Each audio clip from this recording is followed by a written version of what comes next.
नमस्कार मित्रांनो, शुभ प्रभात। आजचा जो विषय आहे की आपला संघर्ष हा कोणासोबत असला पाहिजे, आपला खरा शत्रू कोण समजलं पाहिजे, याच्यासाठी हा व्हिडिओ आहे। आपला खरा संघर्ष तो फक्त आणि फक्त स्वतःसोबत असला पाहिजेत, लक्षात ठेवा। इतरांसोबत संघर्ष नसला पाहिजे। स्वतःसोबत संघर्ष करणारा माणूस या जगामध्ये यशस्वी होतो। स्वतःसोबत संघर्ष करणारा माणूस कधीही तो माणूस यशस्वी होतो, लक्षात ठेवा। आणि इतरांसोबत संघर्ष करणारा माणूस त्याचा उद्धार होणं शक्य नाही, कारण की तो स्वतःपेक्षा इतरांचाच विचार जास्त करत असतो। त्यानं माझं असं केलं, त्यानं माझं असं बोलला, त्यानं मला हे बोललं, त्यानं मला हे बोललं, तो माझ्यापेक्षा जास्त वरचढ बोलला। ह्या गोष्टी आपल्याला मागं नेतात, लक्षात ठेवा।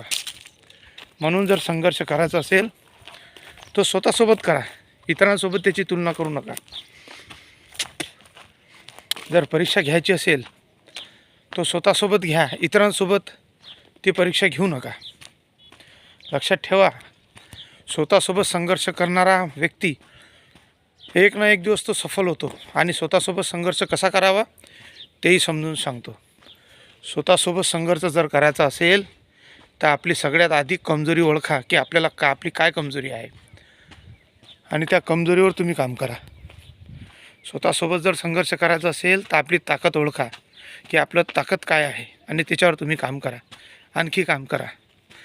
आणि लोकांचा द्वेष, लोकांचा त्यांना खालीपणा दाखवण्याचा कार्यक्रम बंद करा। स्वतःमध्ये स्वतःची बेइज्जती जिथं झाली तिथून उभं राहा, बदला घेऊ नका, वेगळं बना।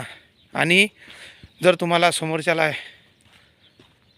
प्रगती करून दाखवायची असेल तर इतरांची प्रगती लक्षात न ठेवता स्वतःची प्रगती लक्षात ठेवा, तेव्हाच तुम्ही स्वतःसोबत संघर्ष संपन्न कराल, मला असं वाटते। म्हणून स्वतःवर लक्ष द्या, स्वतःची काळजी घ्या, स्वतःच्या जीवनामध्ये जे काही संघर्ष येतात त्यांना दूर करा आणि स्वतःवरच काम करा। भेटूया नेक्स्ट व्हिडिओमध्ये। व्हिडिओ जर आवडला असेल लाईक करा, शेअर करा आणि सबस्क्राईब करा। भेटूया नेक्स्ट व्हिडिओमध्ये।